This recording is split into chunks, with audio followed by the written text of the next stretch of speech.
This is Daily Blast Live. We're talking about what you're talking about. Real, honest, entertaining, live. DBL starts right now. Welcome to DBL. We've got a special show for you today. Because I'm on it. And it is, okay, I can't say it. Something really cool. Okay, so we have a great show for you today as we look back at some of our favorite moments here at DBL. And one of our fave celebrity interviews was with Family Matters star Jaleel White, who talked about his time playing Steve Urkel and about his new cannabis and lifestyle brand. Check it out. We hear a lot from people who worked on set that no one understands the immense work it took to bring Steve Urkel to life. Can you paint a clearer picture of the effort that was put into a single episode? As far as the character itself, I just did a lot of physical things that I did to maintain, like pretty much at the end of every last episode, my barber would be right on set, standing in the wings to give me an updated hairstyle, because I would wear that box top fade on purpose because I wanted that to be the character. So, well, you know what, man, I actually, me, you, Bert Kreischer, my buddy Dave Williamson did a podcast in El Segundo about 3 or 4 years ago. And I remember talking to you. Yes. Yeah, man, it's good to see you again, man. I remember that. Dude, I remember you speaking so just honestly about how the cast at Family Matters treated you. And I thought they'd be cool with you, but they did not give you a warm welcome when you joined the show. Like, what was that? Like, what do you think that was that caused that? You know, only because we have to deal with internet clickbait. You know, I always it's anytime I harp on that, that's all people want to take away. No, I was not welcome in the beginning, and I do not mince words when it comes to that. I definitely give the kids who are like my brothers and sisters now a pass, because a lot of their feelings that were projected towards me were really just a reflection of things they were hearing by adults. So ultimately, though, you know, by the time we reached season 3 and 4, we really became a very close-knit family. The Kobe and Shaq had their problems, we had our problems, but I really like to make sure the narrative always gets out there that they grew and I grew and we grew together. Ah, that's beautiful. Speaking of co-stars, Jaleel, we just shot The Great Inheritance together. Do you remember that? I was wondering if you were gonna play it cool. I'm like, hey man, you were my first Kobe job. It was a great time. I had a great time working with you. And, no, I wanted to make it like a little surprise here. But you also talked to me about Family Matters, all the behind-the-scenes stuff at lunch one day. I thought it was fascinating. But do you yourself, like when people come up to you in the streets and they're like, hey, it's Urkel, does that bother you at all? Because we had, I forget, Chris, who played McLovin, and he goes, it's such a relief, this COVID thing, because nobody calls me McLovin right now. Yeah, because he had to wear the mask. When you wear the mask, people didn't recognize you as much. So we were standing. Listen, when quarantine really jumped off and we were really wearing masks, disciplined, I was doing all types of normal stuff, man. I was standing in long lines on my dial for Krispy Kreme, and I was having a blast. But for me, it's tone. I can, over the years, you come to hear someone's tone. And, if you're at a bar and there's 3 guys in the corner that are having a tough time attracting some female attention, and they want to say, hey, it's Urkel, that's coming from a different place. If it's a grandmother that's 60, 70 years old, and she just wants to pinch my cheeks, and she says, oh, it's Urkel, that's coming from a different place. And even now, with my new brand, it's Purple, if people say, hey, it's Urkel, I had some of that last night, they talk about something else. Now, we heard that there's a funny story behind the inspiration for your company. Can you tell us about that real quick? Well, yeah, so first of all, I always like to get it out there that my company's name is It's Purple. It's not the Purple Urkel Company or anything like that. But for pretty much 15 years or even longer, there was a strain of cannabis that was named after my character's name.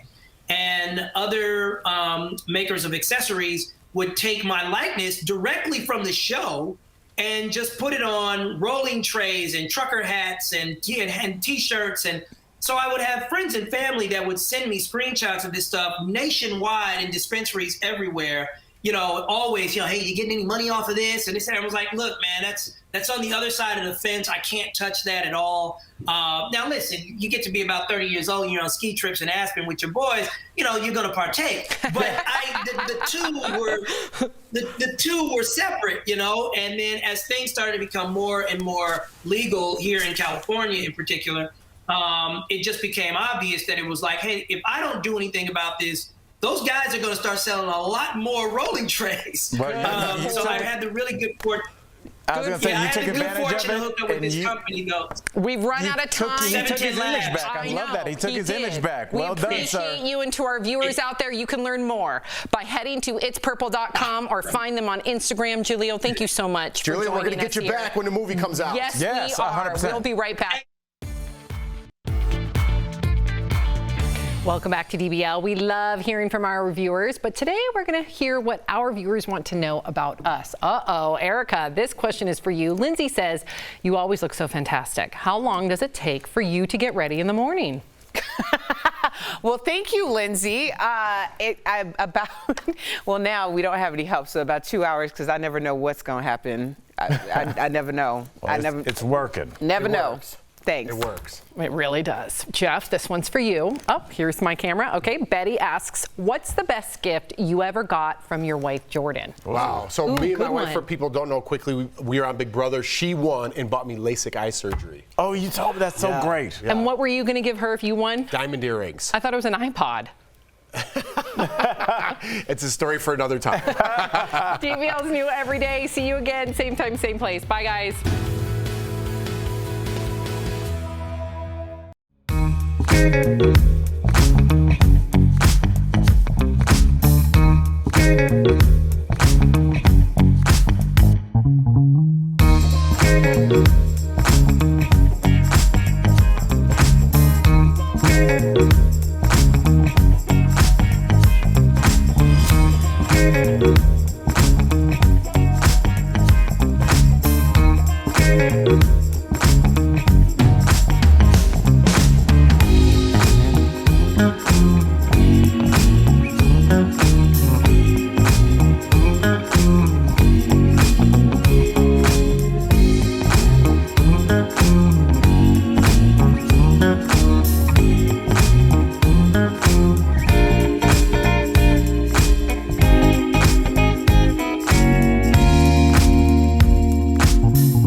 Welcome back to DBL. Larry the Cable Guy has been making us laugh with his blue-collar humor for decades.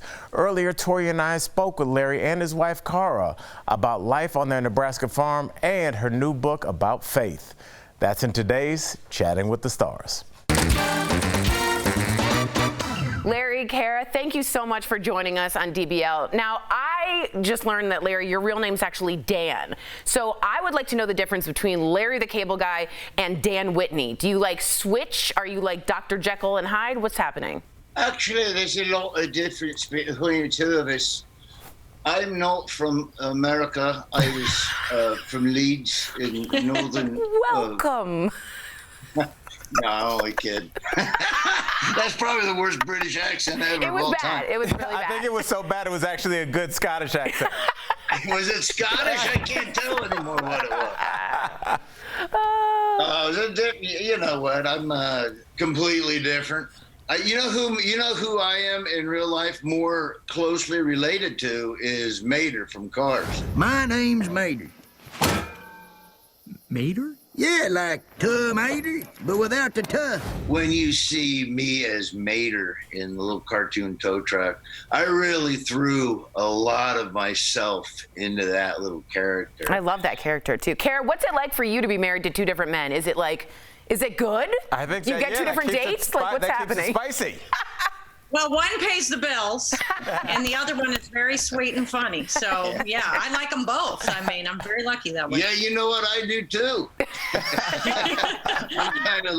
I'm living vicariously through Larry the Cable Guy, who pays for all my golf stuff.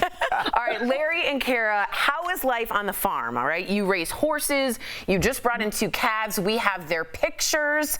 Let's take a look at the boo-boo. That just killed everybody in the studio. Everyone's, that's how cute that is ridiculous. How good of a farmhand is your husband, Kara, and how is the farm?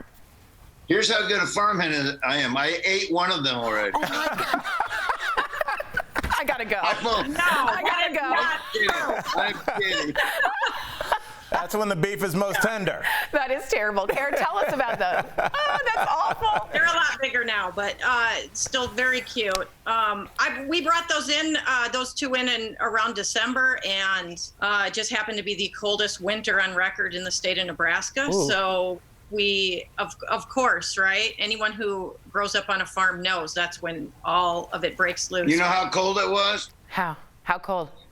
The ice cream machine at McDonald's was working.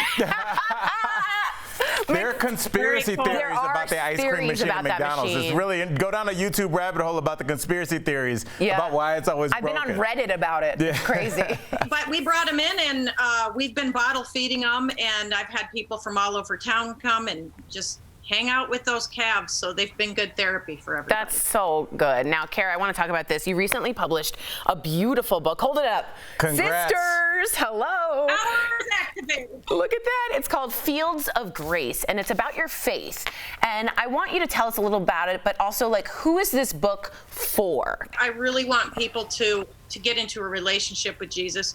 A lot of people think Christianity is going to church, but that's not a relationship per se. I mean, I encourage people to go.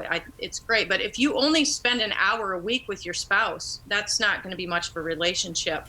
So it's to encourage people to get into a daily walk with Jesus, and then to also share that faith, because it does make a major change in your life for the better. Larry, you've been known for giving back to a number of causes, and are once again holding the Get Her Done Golf Classic. Yes. Where's my invitation? It's for charity, of course. And John Ratzenberger from Cheers, not that I have to say that, everybody knows that, is playing. So, all right, Kara, I'm going to put you on the hot seat here. Where's your money going? If you got to put all the money you have, are you going to put it on Larry the Cable Guy or Cliff the Mailman in that golf charity classic? Where do you bet the I farm? don't think he's won his own tournament one time, so my money's not on Dan today. But John, I don't know how good a golfer is he. I don't know. I don't know how good a golfer is either, but we're gonna have a good time. I know that. And if you want, you can come next year. I didn't know you wanted to go. Obviously, you can go to my golf tournament. Oh man, I wouldn't miss it. Our golf event is going to get a portable incubator for a NICU for a hospital locally, and this goes all over. So Unbelievable, Kara. I never made a cent on it. Yeah, everybody pick up the book. It's Fields of Grace. Also, try listening to Larry the Cable Guy's English accent if you want to hear something terrible. Scottish. Oh, yeah, it went Scottish, I think. The latest book, again, Fields of Grace, Sharing Faith from the Horse Farm, on Amazon or wherever books are sold. And keep up with the latest on Larry at LarryTheCableGuy.com. Again, what a pleasure speaking to you both. We'll be right back. Thanks, guys. Thank you.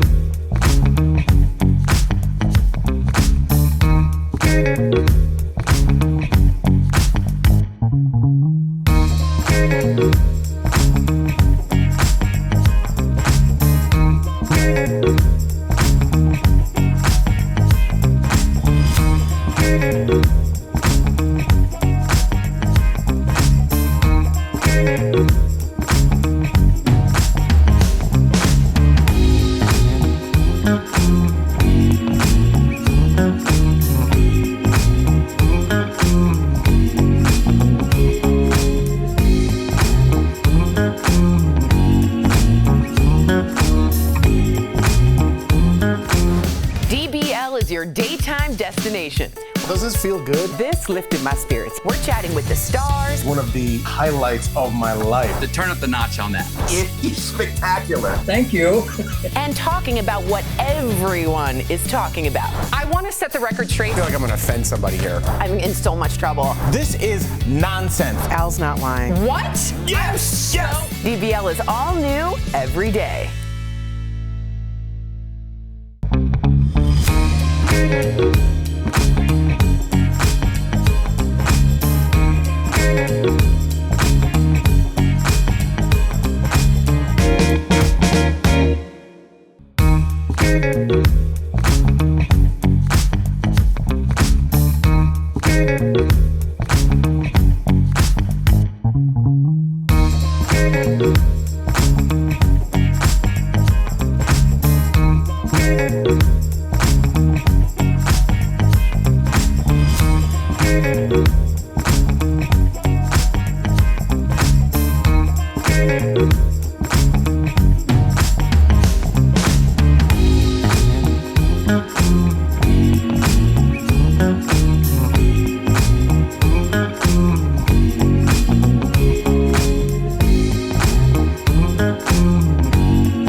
Welcome back to DBL. The odds of a high school athlete becoming a pro baseball player are less than 1%. But Jimmy Gardner was well on his way to becoming one of the most successful stories when he was wrongfully charged in a rape case and spent the next 27 years behind bars. We look back at his story in today's Freedom Files.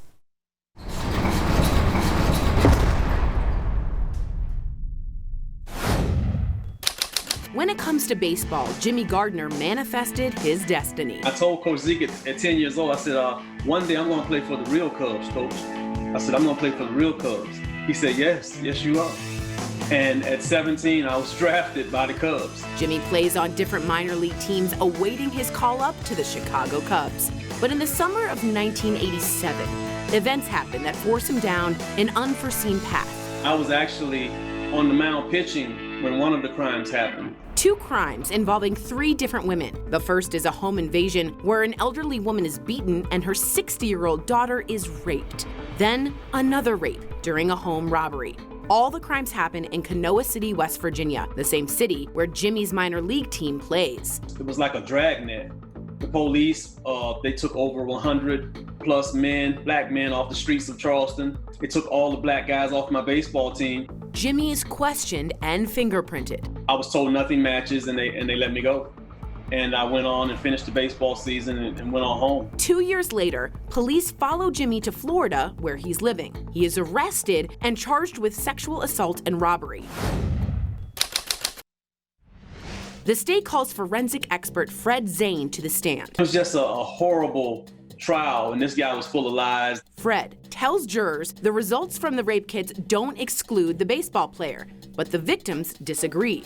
They were saying it was a light-skinned African-American that stood about 6 foot tall. And, you know, I'm 6'3", and I'm dark. I'm a dark man. The jury acquits Jimmy in one of the rape cases, but finds him guilty in the other.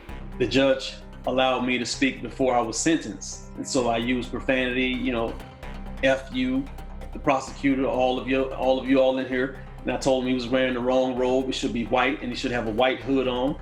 Jimmy is given the maximum sentence, 110 years in prison.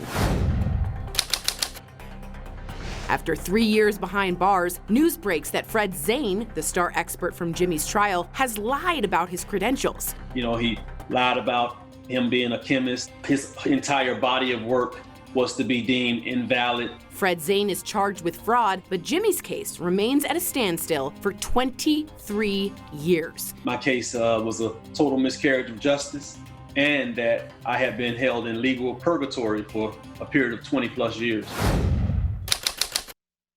After spending his days in prison waiting for justice, in 2016, Jimmy finally gets his petition before a federal judge who allows him to have his day in court. Then September 7th, 2016, after we had a DNA expert come in and testify on my behalf, the state of West Virginia dismissed all charges with prejudice. Finally, after 27 years, Jimmy is a free man.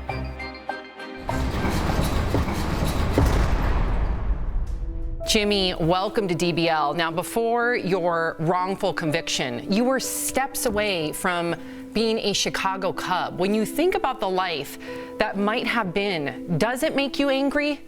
Not really. I've gotten over a lot of anger and rage and all types of displeasure or displeasing emotions throughout the years of incarceration.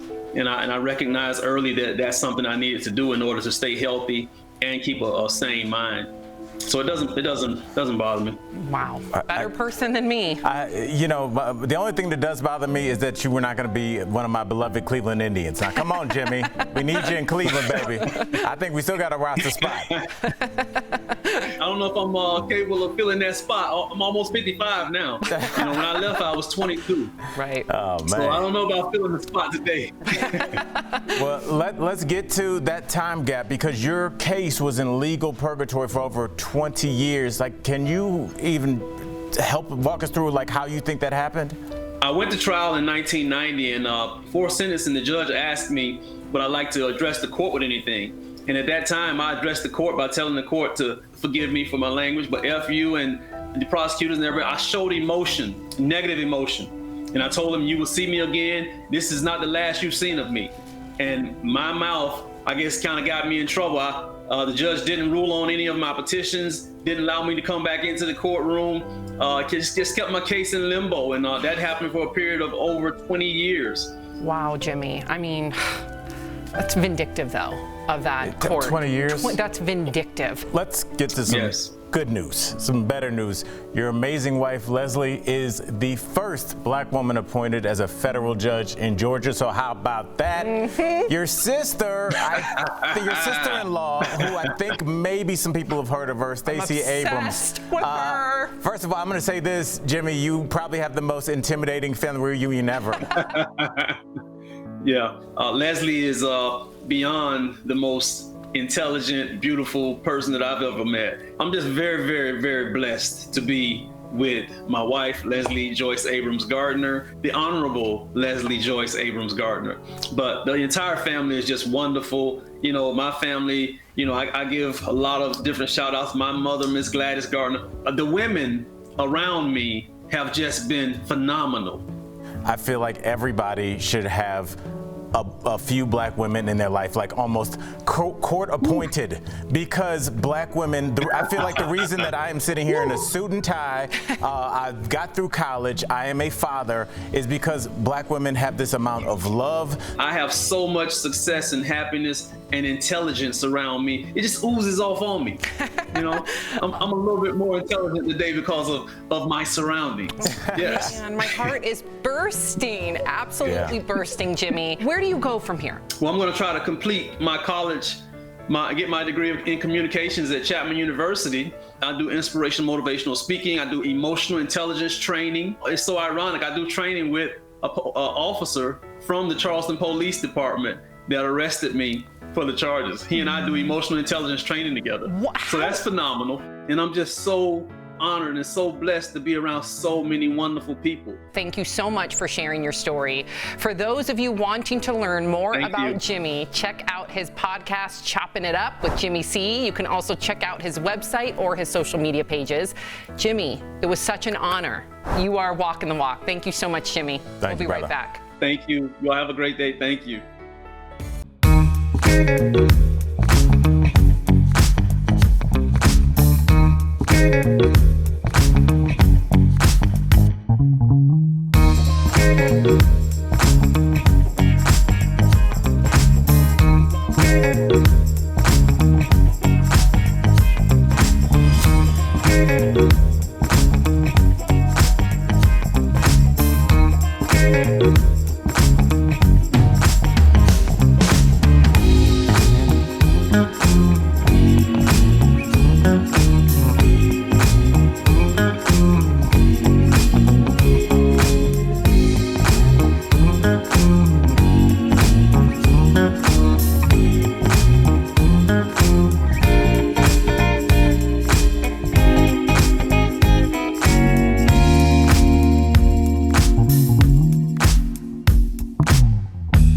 Hey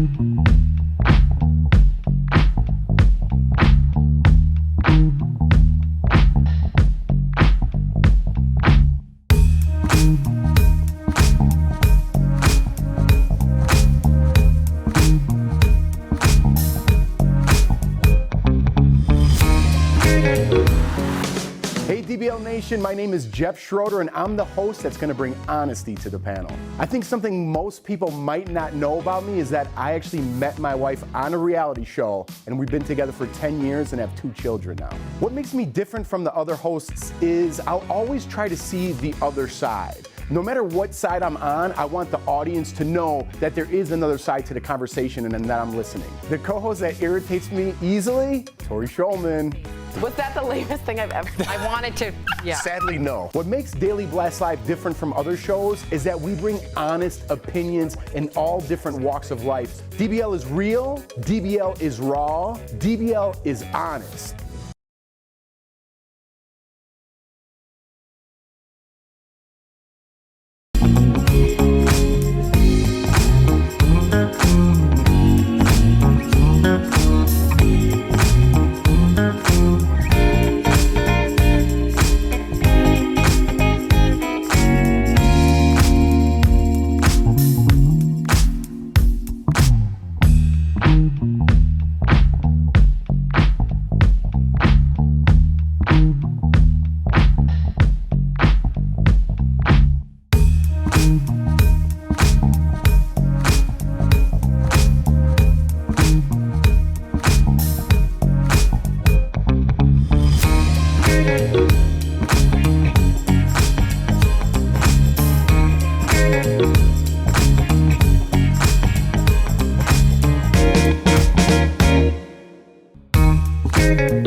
Welcome back to DBL. It is time for Security Alert, sponsored by LifeLock. There's been an increase in scams targeting elderly shoppers online. Here's everything you need to know and look out for. Officials want to remind people that scams are getting more complex online and targeting the vulnerable population. As more people stayed home over the last year, scammers are using that to their advantage. Look out for fake sales and shopping links in your email. They're actually a scam and tricking people into paying them. If the prices are too good to be true, unfortunately, they likely are. Every year, the FBI reports around $3 billion in losses to elder fraud. If your information has been breached, LifeLock is here to help. LifeLock keeps you and your digital identity secure from cyber criminals. Call 1-800-439-9017 or visit lifelock.com to learn more. That's like the lowest of the low. Yes. Yeah. And there's no shame in getting scammed. It's happened to everybody. Just, try and protect yourself. DBL's new every day. We'll see you again, same time.